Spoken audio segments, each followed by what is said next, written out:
So, calling the meeting order, certification of open meeting law requirement.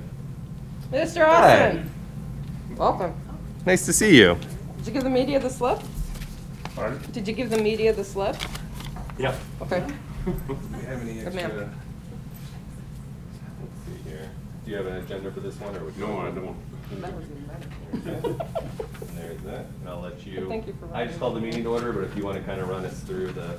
No, go ahead. The You're doing a points. good job. Keep it going. Well, I gave you my copy, so. Oh, well, you can keep this. Okay, we'll share it. Certification open meeting law requirements have been met.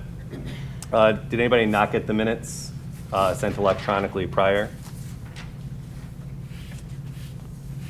Otherwise, I'd entertain a motion to adopt the minutes from our previous meeting. Move to approve. Second. All right, Asen and Semmingson, right? All right, all in favor, signify by saying aye. Aye. Opposed, same sign. All right, we have a discussion of Marcy's Law victim issues. Just by way of brief introduction, Nell Kelvick from Marcy's Law, Wisconsin is joining us.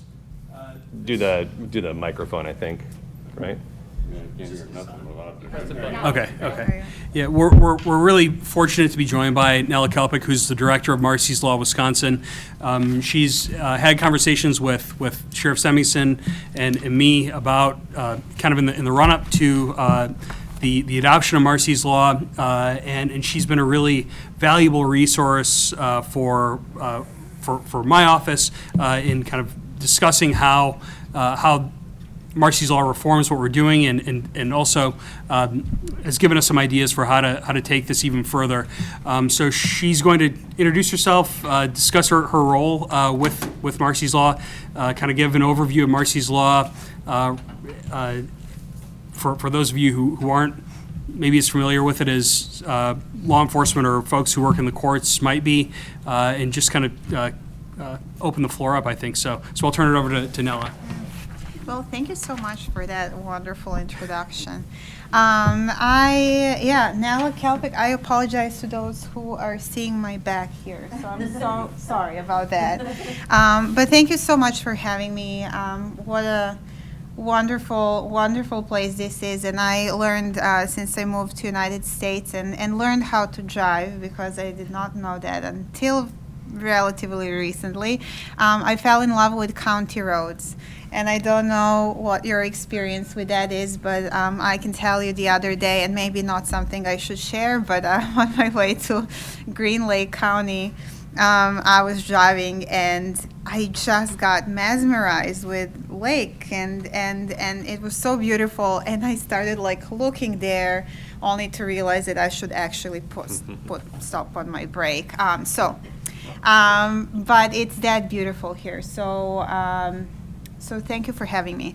I will maybe just start by introducing myself in terms of what it is that I do with Marcy's Law. So I started before it became law. So I worked on advocacy piece and really answering questions from the public and stakeholders about the amendment, and that was my job until the amendment actually passed. And now, over the past year or so, since the amendment came into effect, I've been connecting with stakeholders across the state, including direct service providers, community advocates, victims as well, and really to look into how crime victims' rights, if you look at them as continuum of services, which they are, how that translates into victims' experience, and again, looking for those friction points where they are, and usually that's in those intersectional spaces where services that you guys all provide overlap, right? And I'm very fortunate to be doing what I'm doing because I get to meet incredible people across the state and really learn more about how every county also does this work. And as you know, every county is universe of its own, and it is beautiful to get the opportunity to learn that as well. And as I do that, I then also answer any questions that may come my way in times when I don't know the answer, because remember, there are still things that are, there are best practices that are being issued, but there are also still things that are still being figured out. And Office of Crime Victim Services and Department of Justice continues to put forward some recommendations, white papers, memos, when it comes to what they feel, how the amendment should be interpreted, until we see some legislative proposals that will be coming from Attorney General's office. I know they're on his desk now. There has been a statewide group that met few times, actually Julie Brown with Crime Victims' Rights Council led that group, and I was part of that group. And we were just talking about exactly this, what needs, if anything, to be defined in the language itself of the amendment, or what things, if anything, need to be reconciled between what we have in the amendment right now and what we have in Chapter 950 or 938, right? So yes, and then in instances where the questions are a little more nuanced, I then also facilitate those conversations with Michelle or Miriam or Robert, anyone from DOJ or OCVS. Yes, sometimes I do presentations where I go over the amendment provision by provision, which I know people find helpful as well. But more than anything, I just have conversations with people like this. I come, and then it is very interesting always to see when you have people all in the same place, how questions are being asked and things are being learned about their specifics of their own roles, and it's always great to be part of that conversation. In addition to that, I also sit on Governor's Council for Domestic Abuse. I've done that some years now, and also I sit on Crime Victims' Rights Board as well. And again, just a wonderful privilege to be able to sit at these different tables and offer a perspective that I hope people find valuable. So that's me. And I would maybe like to, I know I had already conversations with some of you, so maybe we should start with me asking a question to you guys, or maybe just saying that for those who don't know, Marcy's Law or Crime Victims' Rights Amendment is an amendment that came to pass last year, and it strengthens some of the rights that we already had in our Chapter 950, but it also adds or elevates some of those rights to constitutional rights, which of course affects our ability to enforce them, right? And hopefully contribute to I'm sorry, more favorable and compassionate outcomes for victims in this process. So with that, I would like to ask you, if you have any questions, what your experience has been, how is it impacting your work, and anything that you would like to share with me. Yeah, I guess at its most basic, like we have some community representatives here. Not all of us are super into legal stuff. So like, Sure. What is it and how does it affect us? Right. Well, that would depend again, like where. Well, that's a great question. For example, let's start with privacy. Okay, let's assume you're a victim, right? And I think one of the main, I would say, main rights that are awarded with this amendment is the right to privacy, and then also the right to dignity and respect, to be treated with dignity and respect throughout the process, right? Which is very important, right? Like, I can tell you, obviously I can't talk about details that are being discussed on the at Crime Victims' Rights Board, but if I would categorize complaints that we see, most of them have to do with that, with victims not feeling that they have been heard or respected throughout the process, which just really goes to say how important, as you all know, your roles are as you interact with victims, right? And then contributing to their experience, that now they don't feel anymore as, objects in the process, which I think I can say that many have had that experience. Something happens to them and they don't feel empowered to really participate in the process in the way that's meaningful to them. One of the things that, I don't know why my throat is all of a sudden dry. I'm sorry. I feel like but like one of the things that I know, especially when it comes to victims, their right to be heard. So now victims have the right to be heard at any proceeding. Before, obviously, mostly you would hear victims speak during the sentencing, but now that's not the case. Obviously, the word proceeding itself is not defined in the amendment, so there are conversations around what that actually means in practice, but a guiding rule would be that proceeding is considered to be any time whenever their rights are being implicated. And during those times, victims have the right to be heard, and I know that that's another very meaningful thing to victims. Another right would be to confer with the attorney of the government, so that would be John. I know that's something that victims appreciate as well.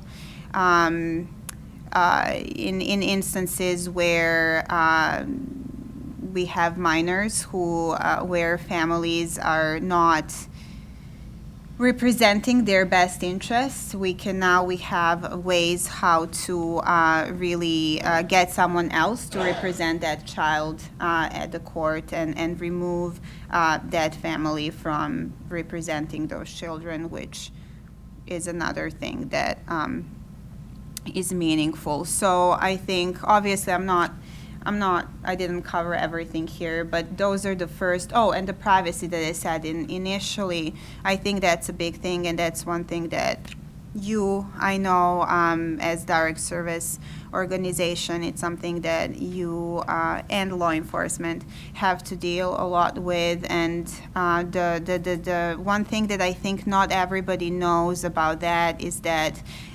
victims' ability to not disclose or not have their private information disclosed to direct service provider.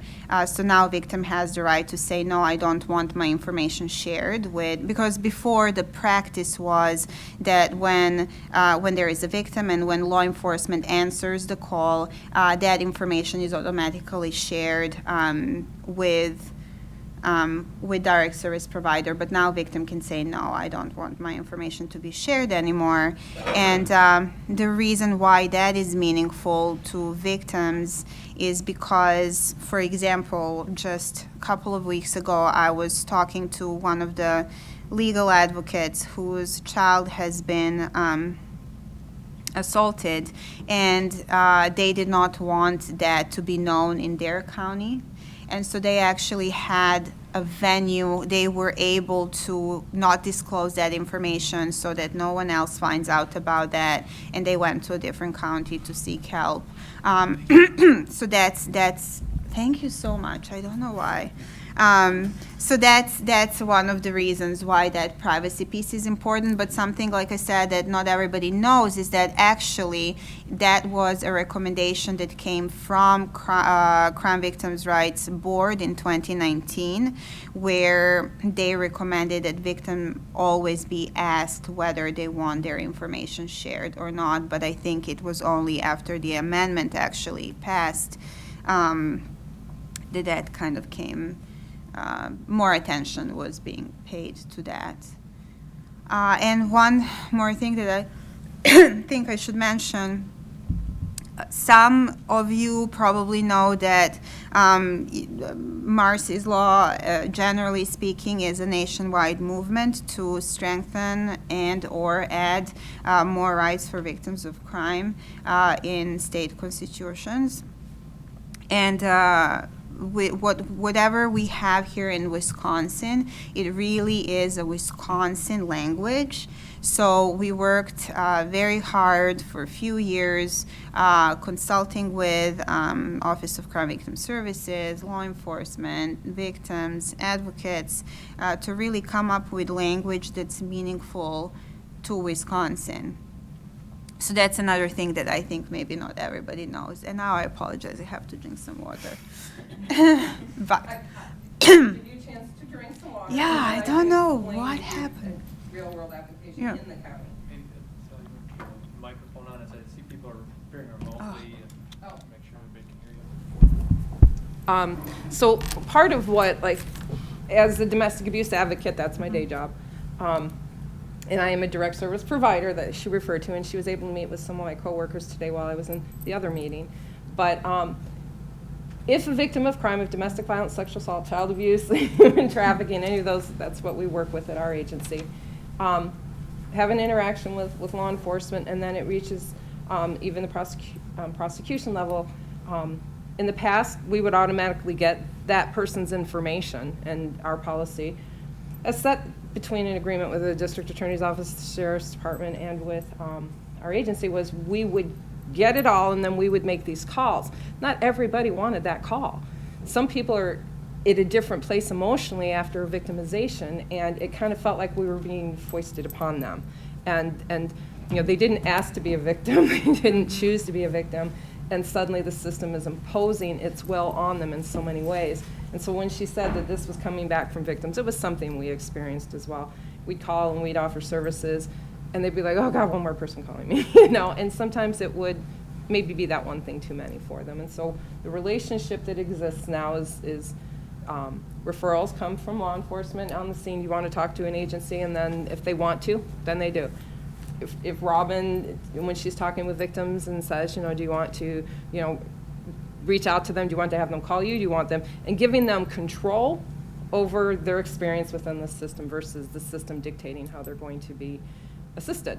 And that takes control away from victims who've already had their control taken away from them. And so that's kind of, I think that's a lot of where it came from. The victims was that, you know, things started to be imposed on them at a time when they've already had impositions of. Okay. If I can say this, I really appreciate you saying that, because as a survivor myself, I know that at the time when that kind of help was offered to me and I wasn't ready to leave for all the logistical reasons you can imagine,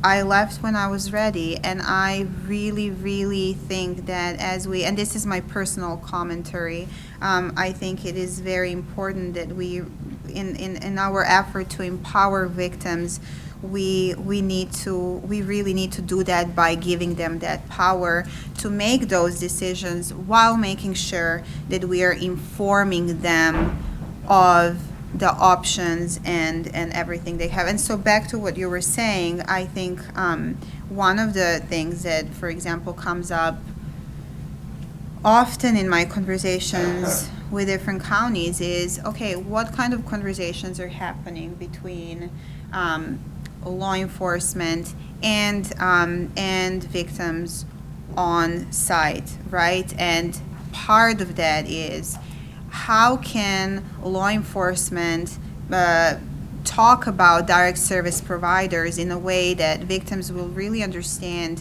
why it will be helpful to them to connect to direct service providers? Because obviously not always we have, it's not just the shelter, it's all the wraparound services and everything else. And then also, that private information shared, what that means, where it's going to, and to whom. So we are having more conversations about that, and as everybody understands more how to talk about it, because it's not, not every county, not everybody has same relationships, and not everybody can then understand how to talk about that in a way that really will give victim the best information. And so that's one thing that I see. It's always helpful to have a conversation and continue having a conversation about it, because I don't think it ever ends. But again, back to victim being able to make that choice. I don't have a question, but perhaps, I don't think we ever did introductions. John introduced her, but she don't know who her audience is here today. That is And I wonder if we shouldn't, so she knows who she's all talking to here. I wonder if we shouldn't just go through and do introductions. Sweet, thank you.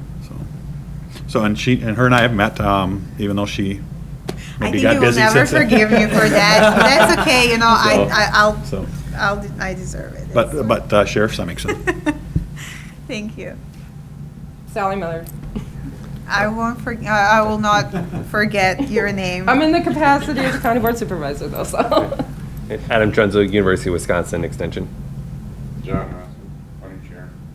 Nice to meet you. Michelle Gleason with Trempealeau County Department of Human Services Recovery Court. Oh, great.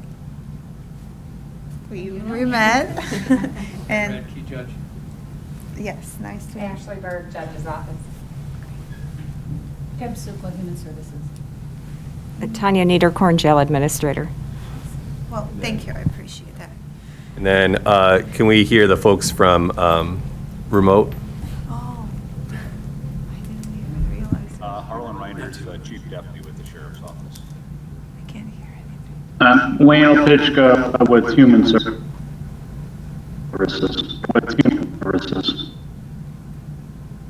Mike Diaz, Assistant District Attorney. And Carol Gooch, Fiscal Office Manager with the Sheriff's Office. Hey, guys. I didn't realize Wayne was that white. It's like a victim witness.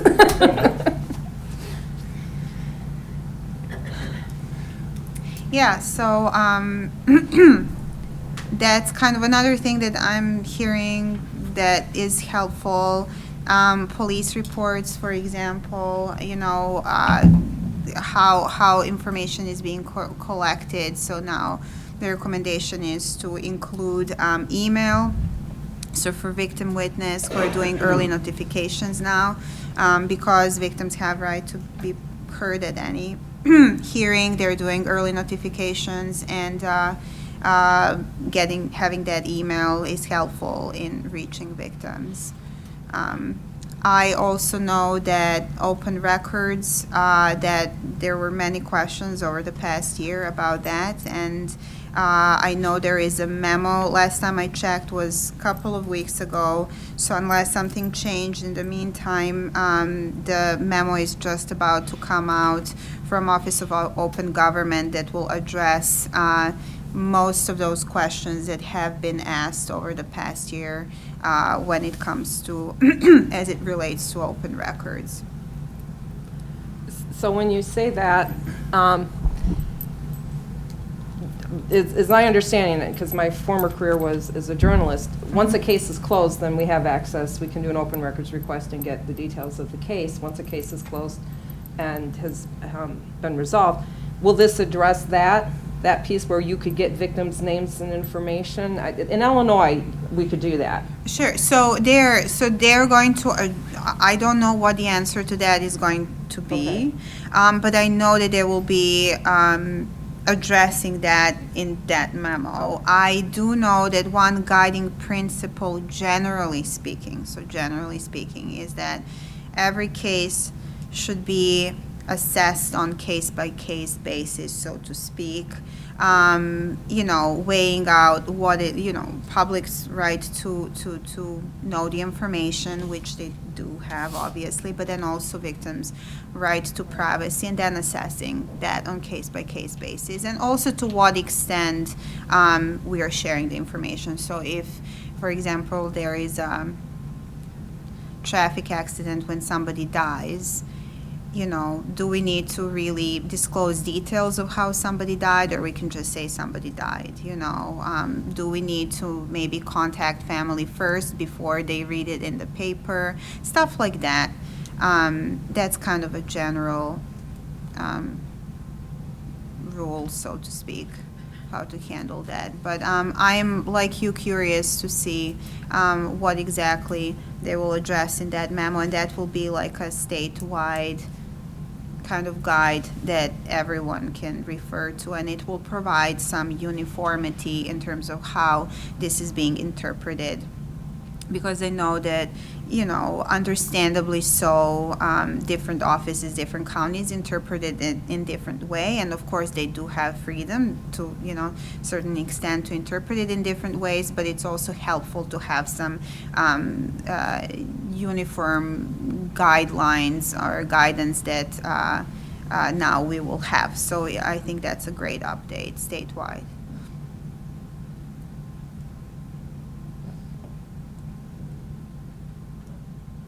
So if I'm getting this correct, you're generally kind of sharing that this happened, right, recently, and are you asking for information from us, seeing how our county currently does it? Yeah, so I would like to hear, so usually if I'm part of a big meeting, I always ask a question like, how are you guys doing? And do you have any struggles with implementation? How is this working out for you? Because I learn from you as much as you learn from me. And then I also learn, whenever there is a challenge, sometimes, many counties face the same challenge and someone figures it out, and then I can also, say, hey, but you know what they had the same situation here, and this is what they've done. So that's kind of what I personally am hoping to get from this conversation. So if there is anything, and thank you for asking that question, if there is anything like that you would like to share. How do you feel about, I'm assuming Title IX in your case, maybe not, but with university, like the privacy, no? I mean, it doesn't really engage my Okay. position where we're at right now, but it sounds like you're asking us generally now, how are we implementing it? Yeah. What are the issues? How can we gain support on that from the state, or what's needed? And I'll say that in Trempealeau County, we've been very fortunate to have kind of system actors who are mindful of victims' rights, and we're so kind of even before the adoption of Marcy's Law reforms. Robin Leonard in my office has been a tireless advocate for victims, and our judge has had no problem modifying his practice to ensure that kind of victims have an opportunity to speak at each and every hearing. We have a sheriff who reached out to Robin and me in my office to kind of speak to best practices and ways to reform practice, like at the law enforcement end, when I gave a legal update this past year. So we're fortunate that we have people in this county who care very much about victims' rights and doing right by victims. I think that probably with few exceptions, and I'm not aware of what those exceptions would be at this point. I think that everyone has stepped up to modify how we are. You should probably use a microphone, John. Yeah. Okay. Yeah. Can you guys hear me? Could you guys hear me? No. Okay. All right. Okay. All right. I was just saying that we're very fortunate that we have system actors who are concerned about protecting victims' rights and advocating for victims' rights. And I guess I should probably let the judge speak to the way that he's kind of modified his practice. But I know that I've spoken with the sheriff and law enforcement about ensuring that information is protected within reports and that we're kind of minimizing the kind of reprinting of victim information, not publicizing victim information in public-facing documents, specifically probable cause detention forms, and also ensuring that the victims kind of have the right to get feedback from the sheriff's office even before a case has been sent to my office, because Robin and I are used to dealing with calls and questions from victims, and we're used to kind of reaching out to victims to get input early in the process, but this isn't something that maybe law enforcement was previously familiar with, like having to kind of be directly involved with victims immediately after an arrest is made and a case has been kind of processed. But in that kind of liminal phase between the incident and it being sent on to my office, I think that they've responded quite well to modifying their practice to be in compliance with the amendment. But yeah, I think that the judge has very much been at the point of the spear on this in ensuring that the victims are heard at every hearing, that their identities are protected, and I guess I can let him to speak to that. Yeah, sure. I would agree. I think John said it well. If you're looking for feedback, though, Marcy's Law, in a nutshell, expanded victims' rights and protections, and I think everybody in this room agrees with that, and everybody in the court system, as John indicated, is on board with that. And but one of the criticisms, probably the major criticism of Marcy's Law, has been that's written in a rather vague way, and it's not real clear what certain things mean or the extent or how far does that go. And so I have a question for you. Was it intentional to leave the language vague, or was it unintentional, you didn't foresee that, and in retrospect, knowing what you know now, all the kind of issues that come out from vague language, would have you done it differently and presented a more comprehensive, more direct and clear lines on certain types of things? Because if you're going around county to county, you see this as an issue. Trempealeau County does it a little different than every other county, and it's because the language is vague and we're all trying to figure out where's the line, and there's no case law on it yet, there's no legislative, any of that, and so we're all trying to find where that line is, and that's not always helpful in the court system. And like I say, as a whole in our justice system in Trempealeau County, everybody's on board with the approach. But sometimes we struggle with, okay, well, does that include that or does it not? Are we violating this new law or are we not? Or are we going too far further than it should? And I would say that's one of the major issues that I see in our court system here. And I know we've met when the law first came. I had everybody come together and meet and talk about the new law, and I think we met twice and kind of went through our practices and what we need to do differently. And those were some of the conversations even back then of like, okay, where does that all go? And so that's my question, I guess, to you is, was it intentional? Looking back, would you have done it differently and make a more comprehensive document? I guess I just curious. Yeah, no, thank you for asking that, and I also want to say that I appreciate you talking about intention, and intention, good intention is there, and the fact that obviously it's whenever there is a new law that passes, and you will know this better than anyone, there is that gray area, right? And trying to navigate that throughout worldwide pandemic, I don't think it was the easiest thing. That wasn't helpful. For sure, for all the reasons that you already mentioned.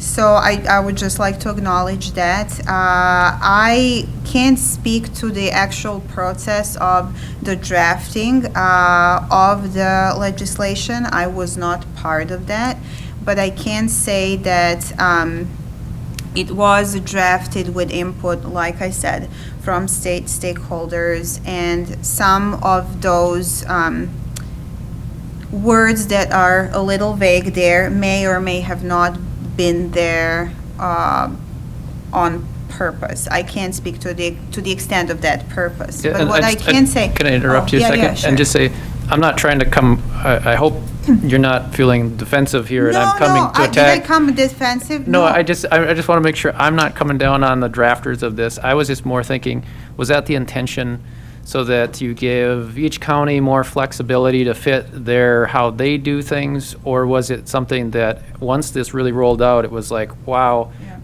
we should have did a couple things differently kind of thing? Actually, That's no. the question. I want to say, I actually really love your question, and I will tell you why. So to your point, exactly. So like I said, I can't speak to this how on purpose it was as a drafting, but as part of this conversation that I mentioned earlier, where Crime Victims' Rights Council gathered everyone to discuss exactly that, like what needs to be defined and should it be defined, like proceeding was one of the words that was talked about, should it be defined. And it was so interesting to me, and I'm not an attorney, I don't come to this space from, your lens. It was so interesting to see how much discussion was generated exactly around that. Should we define? So we acknowledge that it's not, that it's vague, like privacy proceeding or whatever, right? Should we define? And you would be surprised, or at least I was surprised, to see how many different viewpoints among the stakeholders was there to really discuss the merits of defining it or not defining it, right? And that's just, again, back to you. I just want to reinforce actually what you just said, because you're absolutely right.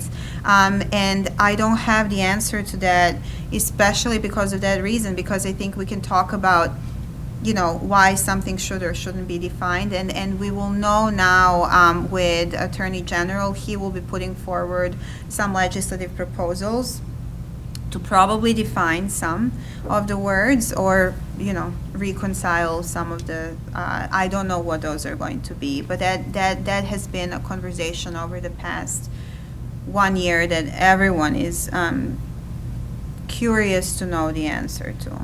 I think that'd be helpful, and I think, I know our county would be looking at any guidance as to some of these, the kind of gray areas, yeah. Yeah. And I totally,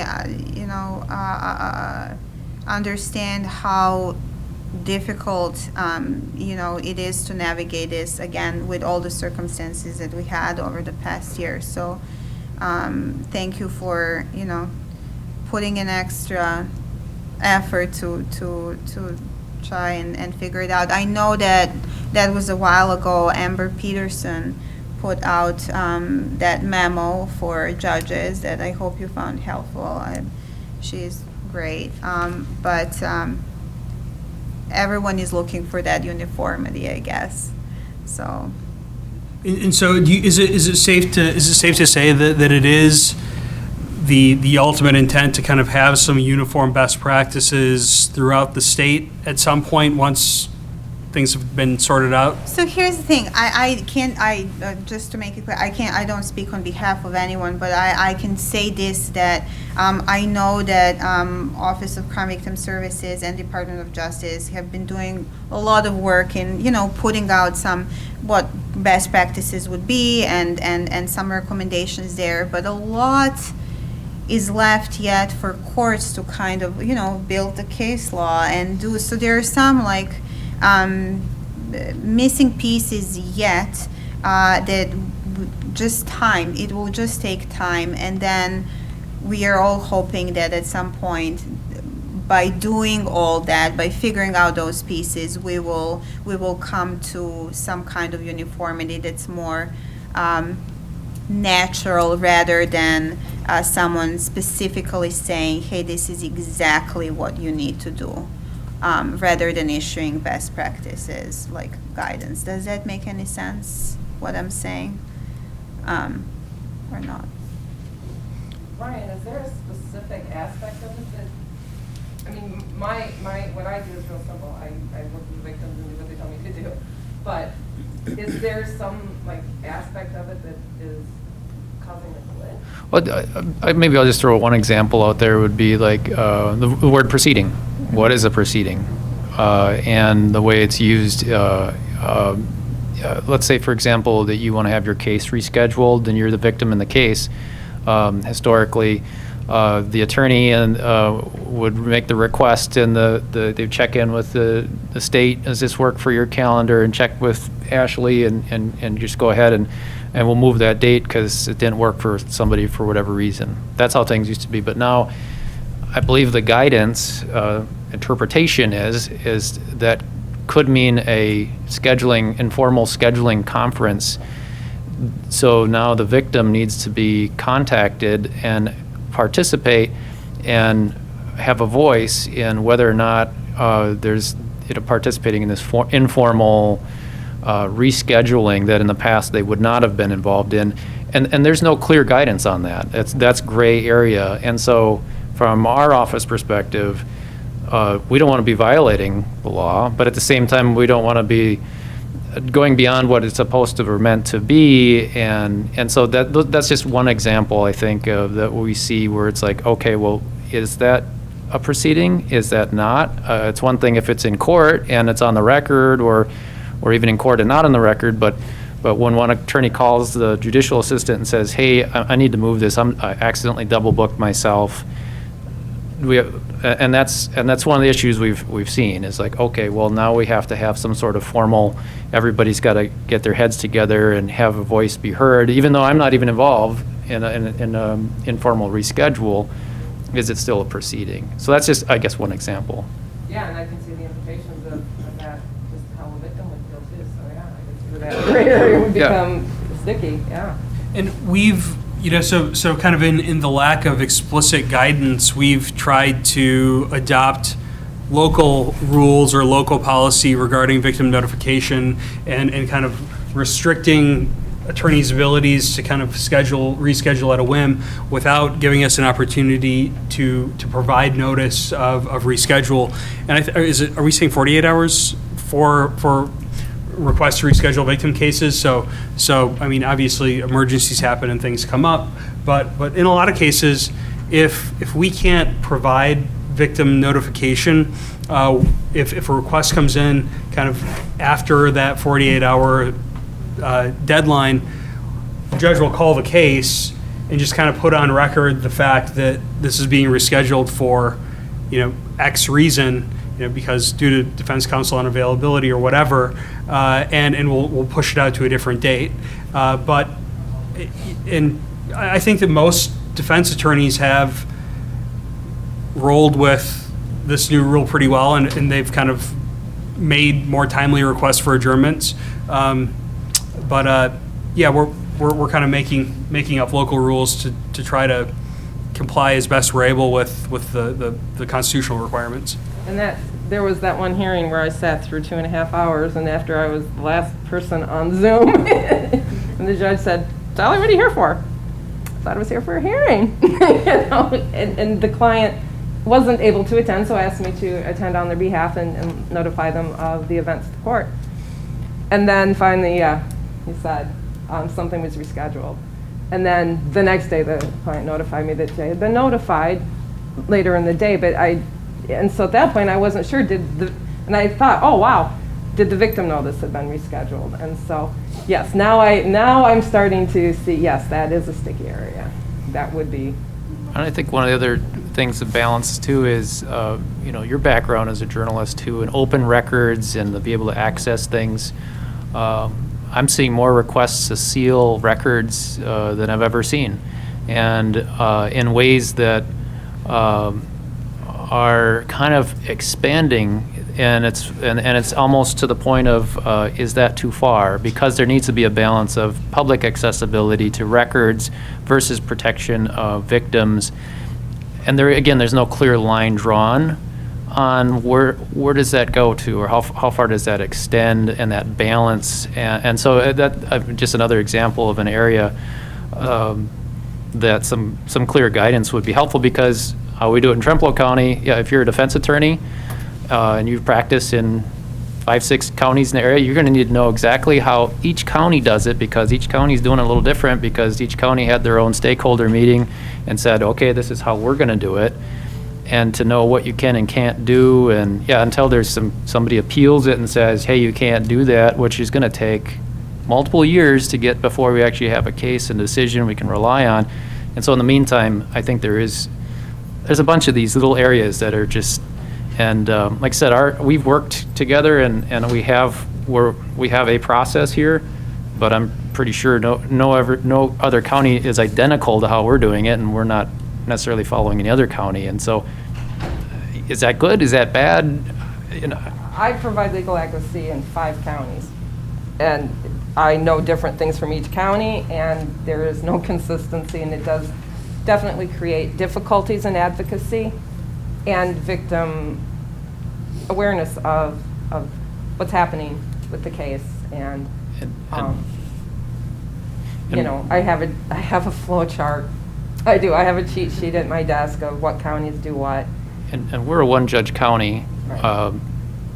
and really a lot of these issues come down to the judge. And so multiple judge counties, you may have multiple different ways depending on which judge you're in front of then too. And so, you know, flexibility's good, but uniformity's good, and yeah, where's the answer to that? I guess just trying to give examples of where those issues are. I feel we're very diligent in our county. I don't have a complaint about any level of victim rights compliance, and everybody in here would say if I did, I would voice You it. would.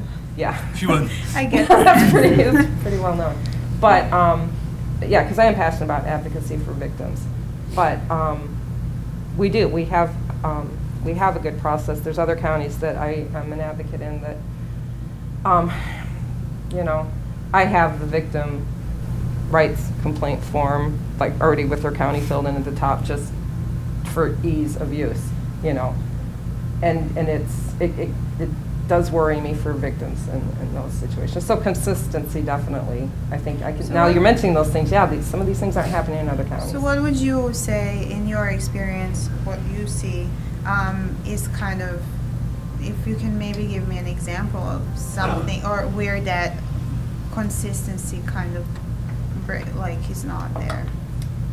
Notification. I mean, I've got clients that aren't being notified. Robin is really diligent about that. And the clients that I hear from that work with Robin say that, you know, if something changes, she'll leave a message, she'll email, she'll do something to notify them if there's a change of a hearing date or time or something. Other counties, that's not happening. And I don't know. Yes, this kind of explains if you've got that leeway and each county's making up their own rules. Yeah, these other counties, you know, they may be complying with it as they see it. But yes, notification. I have a client in another county who I would say law enforcement handled it well.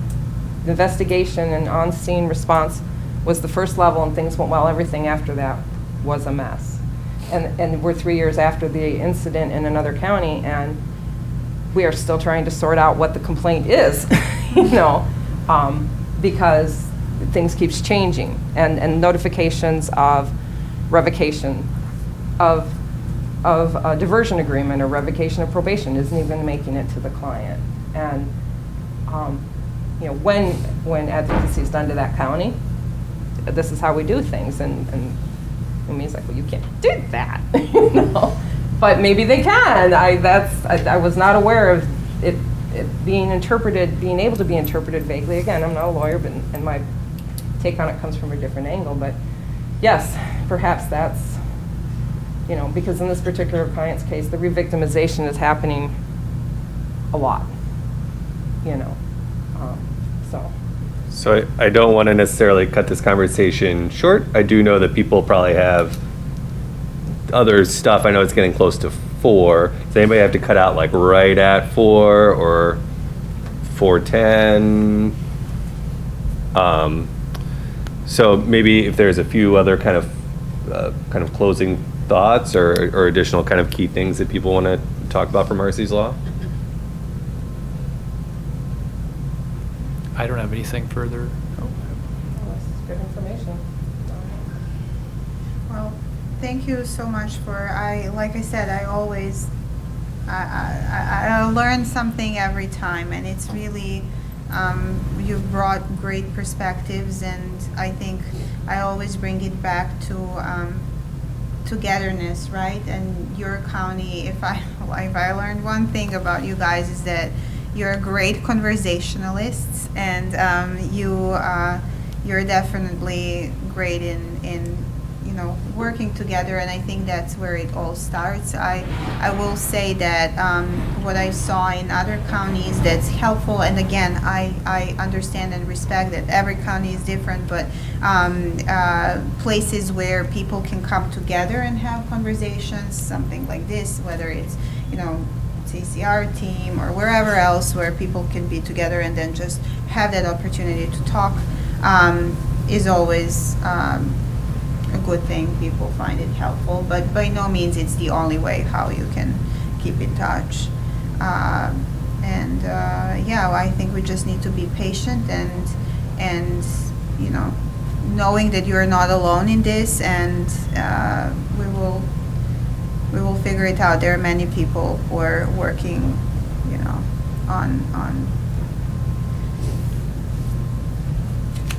on this. It's 4 p.m. Oh my God. Okay, you tell me. Okay, I need to tell me one thing. Someone tell me one thing, and maybe Stacy, you or what is your name again? Ryan. Ryan. Judge, one thing that you would like me to know about your county. One fun thing. I need something fun for the end of the day. We are the driftless area and a lot of rolling hills and bluffs, and that's one thing to think about when you think about Trempealeau County is all the rolling hills. I'll remember that. I think I already decided on coming back, so that's awesome. We have wineries, lots of wineries. Oh, well, now I definitely go. 7 last count. 7? Really? Yeah, last count. That was last year that I counted, so. One more thing. Of course, you can always, reach out to me. However, there is also, do you have that email address that is specific? OCVS actually put it out, and it's specifically for questions regarding Marcy's Law? Yes. You have it, okay. So you can always email there, and they're really good at responding, and they're, yeah. Excellent. Yeah, if you send it to us, we'll be able to get it out in the minutes. Okay, great, sure. Excellent. Any other thoughts, questions for Nella? Awesome. Well, yeah, thank you for coming. Thank you so much. So we've got a few other points. Yeah, John? No. So we got a few other points on our thing. The first up is bond monitoring. I know we've discussed this before everything kind of shut down before. We had those folks come in to kind of chat about their program. Where are we currently at right now as far as like looking at implementing it, thinking about looking at implementing it, stuff like that? I'll let Judge Radke talk on that because I can lead this conversation. Okay. So, the Human Service Department, Michelle, Deb, and myself are looking into this, how it would fit underneath our TAD grant, Treatment Alternative Diversion Program with our recovery court. We reached out to the court system. We had a meeting last week with the court system. Michelle reached out to a number of neighboring counties about how their bond monitoring program works. She's going to be able to fill you in a little bit more on what she found out. So it's Michelle? I guess that's my cue, yeah. In terms of, we did have a meeting last week and talked a little bit about some information I got from Eau Claire County and Tiana, Glenna, and some of what they do with their bail and bond monitoring, which is done at the point of booking. I did actually, just this week, receive callback from Community Justice Services with Buffalo and Pepin County. And from what the coordinator, Brenda Burning, and I believe she was here. I don't know if Tanisha was as well. I was not here for that particular meeting. Indicated as we were talking and funding and how does that fit with TAD grant, what Brenda had told me is TAD doesn't support the bail and bond monitoring, that the treatment alternative diversion grant funding supports the pre and post-trial diversions, and I think they're putting more emphasis on that. I know there's a pilot program going on, Eau Claire County, Chippewa County, I believe there's another county as well. So I don't feel like I can authoritatively speak to that. I did not get into the budgetary specifics with Brenda through Community Justice Services.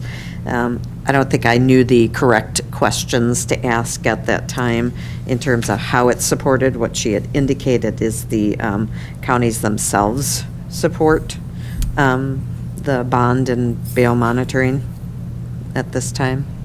So that's the little bits and pieces. What I've learned is that I don't know nearly as much, I think, as I need to know about the services and to explore all that. And I know, I think they're looking at expanding TAD opportunities and diversion opportunities. So we just don't have, I think, that announcement coming out yet that I've seen. So for the grant cycle here, to know exactly what is set forth in that and what we can accomplish. But from what I learned from Brenda over in Buffalo Pepin County Community Justice Services is that TAD doesn't support their bail bond monitoring.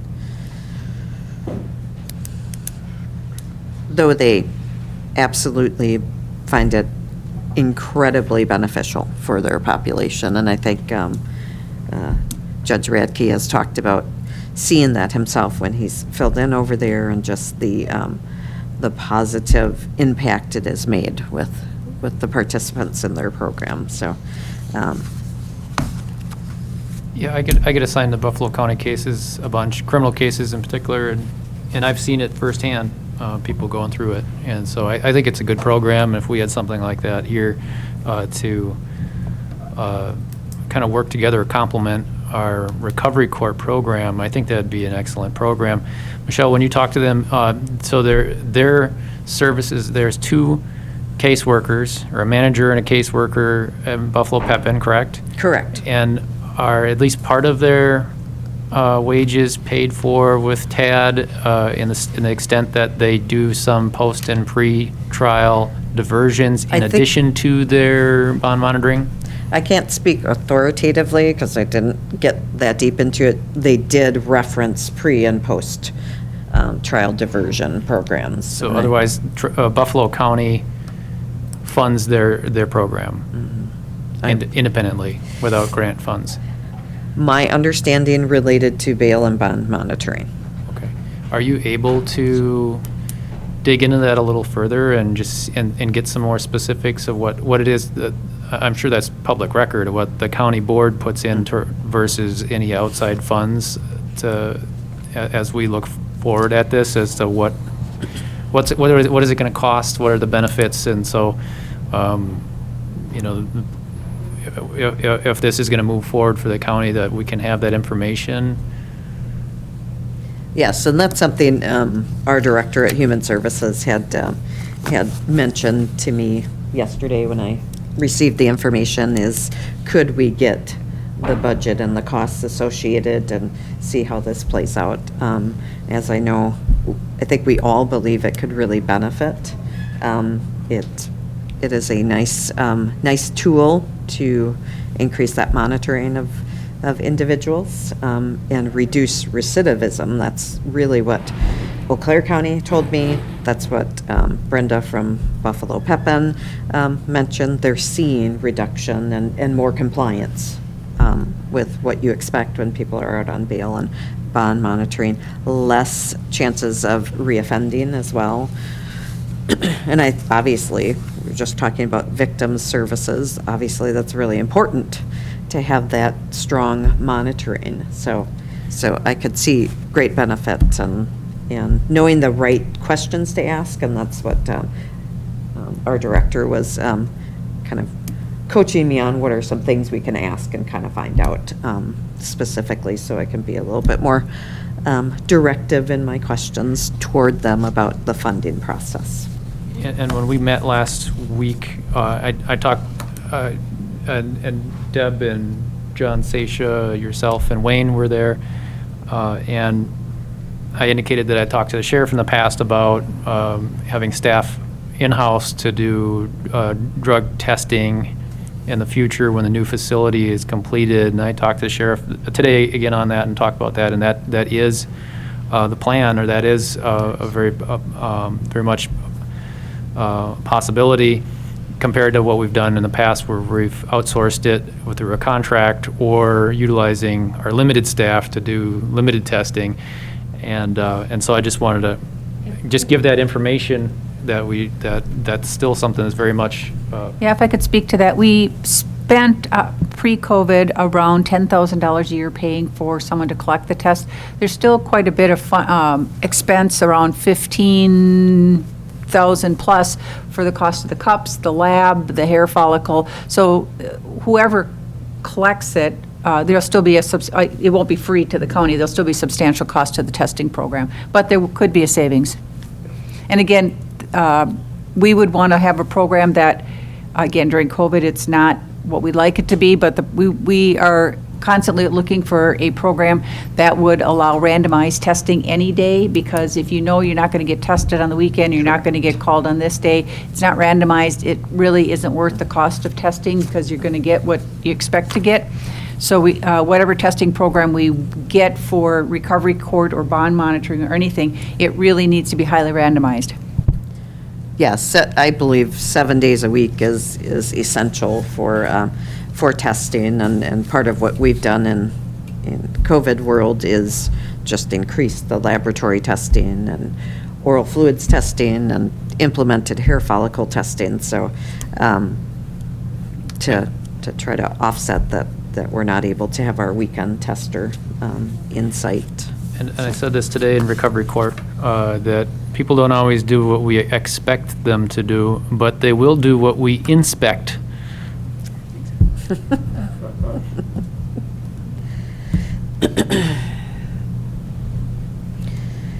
So it sounds like at this point, we're past the point of, is it a good thing or not, right? We're at the point where, yes, we want to implement this, granted that it's not, cost prohibitive, right? We're trying to find resources to make it happen. Until that happens, we're still, yeah. So what would it take, like what support? That's what Michelle's checking on with the budget. Okay. We don't know that. Like, Buffalo County has 2 different individuals participating in this bond monitoring piece of it. It's Buffalo Pepin. Does Trempealeau County need 1 FTE, 2 FTEs, 0.75? I don't know. And so that's going to be a huge predictor of what this is going to cost. And then once we know what the actual costs are to run a quality program, including testing and all that kind of stuff, then we can start to talk about then where do we seek resources to do that. But until we know what the actual costs are, it's really difficult. Okay. And it sounds like the Human Services would be the natural home for a position like this, or a program like this? We have written the TAD grant in the past. When I started here in 2013, the Justice Worker, Pat Bell, had been in the DA's office. The federal grant was running out, and my predecessor said, we'll take the position on. So within my first month on the job, I had to not only prepare the 2014 budget, but I also had to figure out how I was going to pay for that position. And later on that year, we wrote a competitive grant, and we were successful. And so our department has written that grant going forward, but it has to be approved by the CJCC. So if the CJCC wants to make changes to that, that's certainly their prerogative. And I think that the CJCC is in a point where we can provide letters of support, explore other granting options, different things like that, to figure out how we can find the money for a program that we all see benefit for. So it sounds like we'll, for the next meeting, hear back from Michelle. Is that fair? That would be fair. Yes. Okay. And Sally, was there another potential funding source? I know I sent you an email, you talked about, is that, I don't know if that fits at all in there, or is that not fit? Oh, yeah, I don't know if that would, because it wouldn't cover creation of a new program. Okay. So, we'll find the money. Money's not the issue, it never is. And so Sally, the grant that you emailed about is not to fund something new, but rather to fund something that exists? It's not a grant, it's Deb, help me out here, I'm suddenly having brain numb. It's like a COVID thing, right? The Rescue America, yeah. American Rescue, yes. American Rescue thing, yeah. Yeah, it's that 5.5 million that the county is slate to get, but there's restrictions, and at the time I send out the email saying, send me your ideas, your wish list, what do you want? And then we can start looking at some of what our options are with that to solve some of the human crisis issues that are happening in our county. And certainly we know that the human crisis issues often land in the criminal justice system at some point, whether it's first contact, and we start looking for resources for folks from there. And so Deb, as she's been handling a lot, her and Paul, taking lead on getting us through this financial thing that's COVID relief money and such. They've been giving more information as we've gone. And Deb, if you feel like I could completely mangle that description, please. The sad part is that there's some money, some explanation, but it's still very vague what counties can do. We were led to believe that all we have to do is fill out some money, and the feds are going to send us a check. And then when we talked to the integrity group, who works in a number of states across the nation, said that every single state, the plan is that it goes to the state may or may not add additional requirements, and then it goes to the county. We asked WCA, and they said, no, it's going straight to the counties. So Paul and I and John have scratched our heads with the integrity group. I can't believe Wisconsin would be the only state in the nation to have a different way to do it. So we're getting conflicting information, how the money's even coming down, and then we're still waiting for additional Treasury guidance. All the Treasury has provided at this point is you need to provide them with your DUNS number and federal tax ID number and some of those things, which Paul has completely taken care of. So we don't have great information right now on it, other than what Sally's already shared. We will continue to explore it to see how the county can maximize those resources. Right, so yeah, this was just putting that out there to department heads and various people that, we might have this one-time money and start thinking, about how it could be used, and then we'll see if it works. So that's where we're at. And Sally, in my email response to you, I mentioned kind of my office's need for additional resources to kind of fund our diversion program. Right now we have a half-time diversion coordinator in the form of Wayne, who's doing a great job of doing what he's doing. But we're also in 2021 looking to nearly double the number of case filings that we had relative to 2020, which was a pretty consistent year, relative to 2019, down a little bit, but not much. And also we're kind of living in a world where the Department of Corrections is doing less to kind of both hold offenders accountable, but also provide them with treatment and resources in the community and provide proper incentives for them to do that. And so it's kind of coming back on other system actors and to kind of make things work and pick up the slack. One way that my office is able to do that is by kind of taking novel approaches to diversion type agreements or deferred acceptance of guilty plea type agreements to both keep people out of the system where possible, keep people from kind of getting convictions like where possible for the right type of offender, but also to provide an extra layer of accountability for those people who are receiving probation supervision, for example. So there are a number of cases now where there is a deferred acceptance of guilty plea type agreement running concurrently with probation supervision. That's kind of the purpose of that is twofold. One, if a person is failing aggressively on probation, for example, like getting a bunch of new charges, continuing to relapse with substance use, and not taking steps to kind of address their treatment needs. I'm in a position where I can revoke a diversion agreement. We come back before the court for sentencing on that count or that case, and the judge is able to impose a disposition that kind of addresses the shortcomings of probation supervision, whether that be some type of a jail sanction that will then kind of come in the middle of a person's probation supervision, or a probation disposition that will extend the term of probation for that individual. It kind of keeps options open for dispositions to kind of meet offenders where they're at, and kind of help them get on the right path. On the upside to defendants, if probation supervision is successful, they end up with the diverted case being dismissed. And so they're not having to pay court costs for that action. They're not having to pay supervision fees. They're not having to saddle the burden of an additional conviction beyond their original conviction. And so there's an upside for them as well.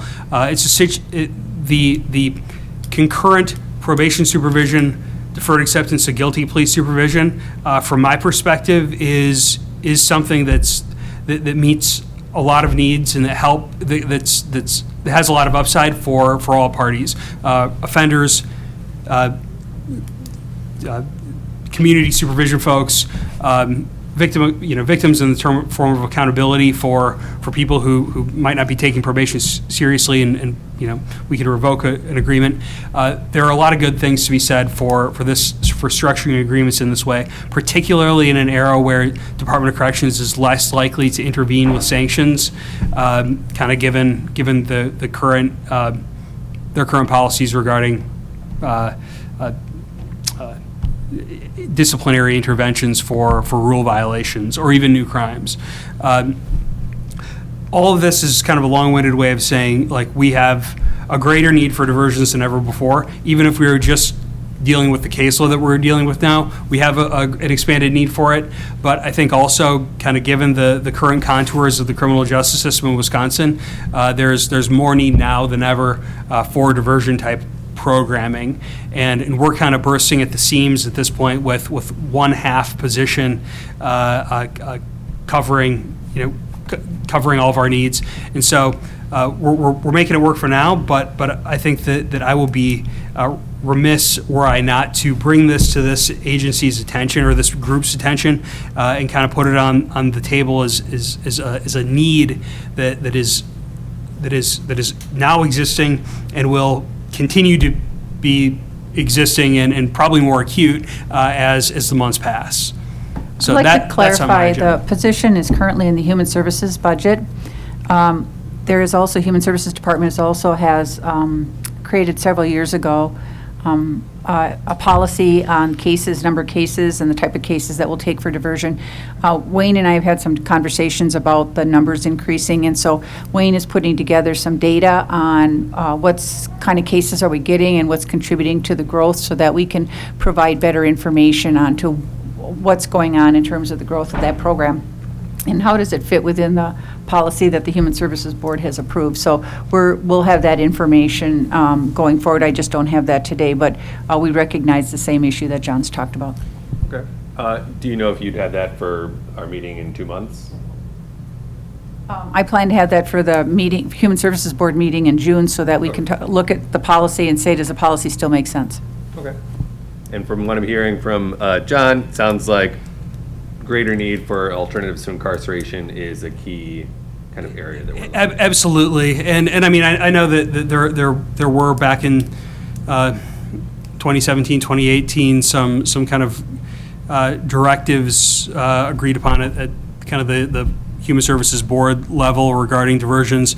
I don't think that that all of those rules and guidelines are necessarily appropriate, kind of given the needs of the criminal justice system, particularly as it relates to offense types, particularly as it relates to diversion terms. when I say terms, I mean length of diversions. Sometimes we're talking about putting a person on a deferred acceptance guilty plea type agreement because it's a money issue, and they need time to come up with the restitution, and they're not going to be able to do that in 18 months. They're not going to be able to pay $5,000 to grandma over the course of the next 2 years. They need a longer term, and so some of the rules I think were put in. I know that a lot of those rules and guidelines were put in place in response to certain abuses that were taking place, and there was a need for certain system actors, a certain system actor to be reined in. That need is passed, and the needs of the criminal justice system remain.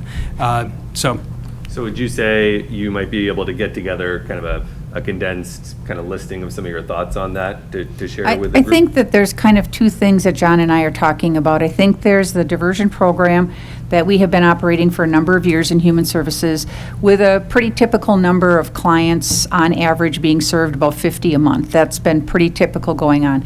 John is, as DA, is using the diversion program in a different way. That's certainly his prerogative. He's a prosecutor. And I think what we want to look at in the data that Wayne's going to provide is it a different type of clientele, a different type of individual?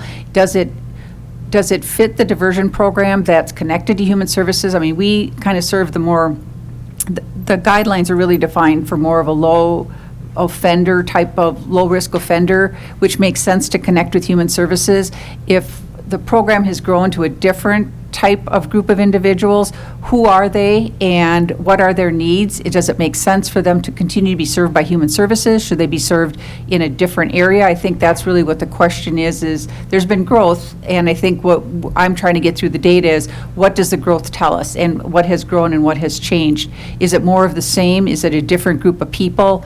And I think once we know that information, I think we'll have a good idea of how to address the need that John's talking about. Does that make sense to you, John? Do you agree with that? I think that there's really a diversity. The diversion caseload is diverse. I think that there are certain case types and individual type, or offense types that are, or offender profiles that are kind of traditionally addressed through diversion agreements, but I don't think that those are the only people who benefit from diversions and who are appropriate for diversions, especially given what I was talking about, where we have concurrent deferred acceptance guilty pleas and probation supervision. I think that it's important to look at that data. I guess there's a question of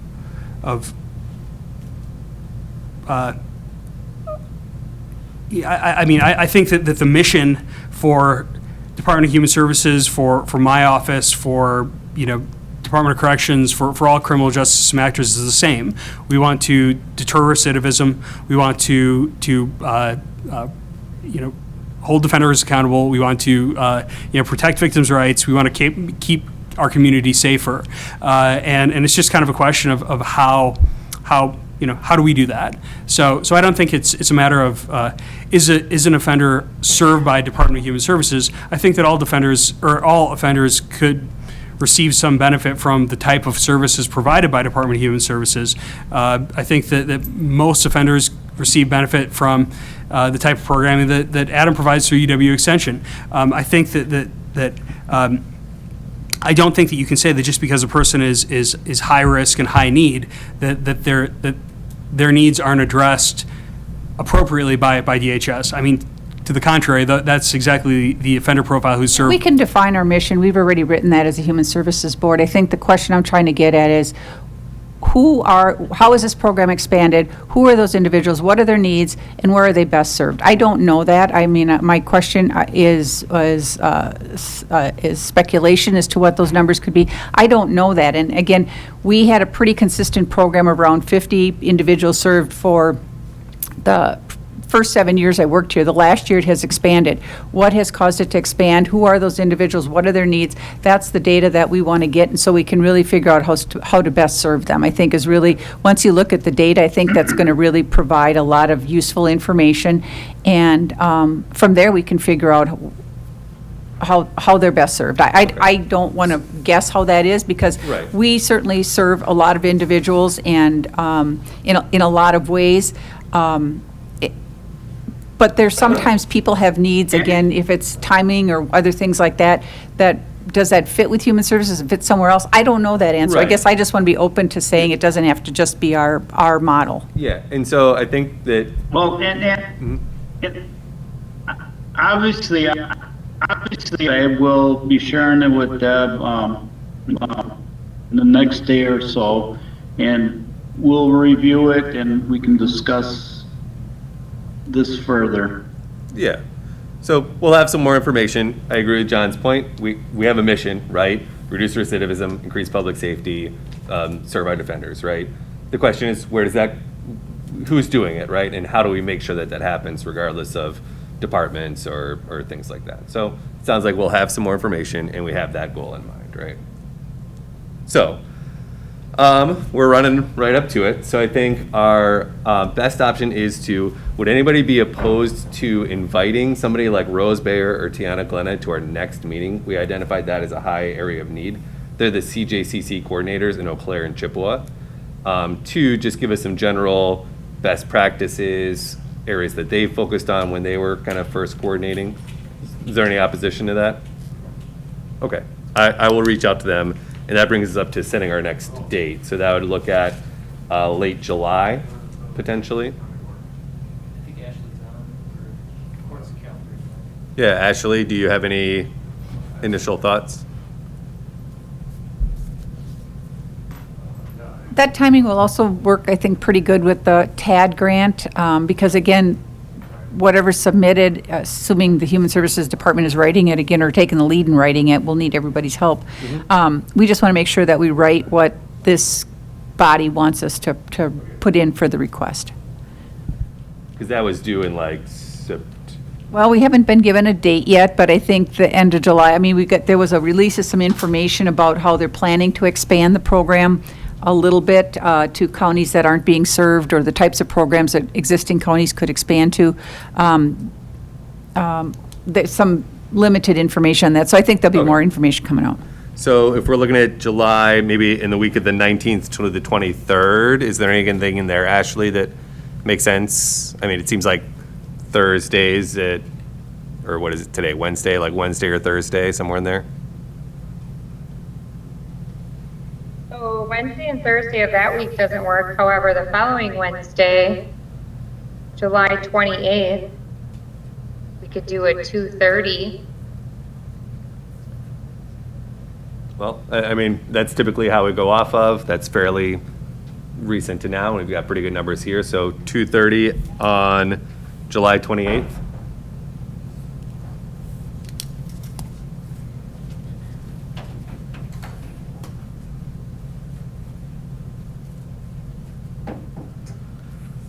Well, we covered a lot of ground today. We had a good speaker here, and we've brought up, at least one, if not more, bond monitoring and alternatives to incarceration, specifically diversion programming, that are kind of emerging as our core things that our group can kind of work collectively towards. So I think that's good. Any other kind of key last thoughts before we adjourn for today? If not, I'd entertain a motion. So moved by Radke, second by Miller. All in favor signify by saying aye. All right, we're adjourned. Yeah.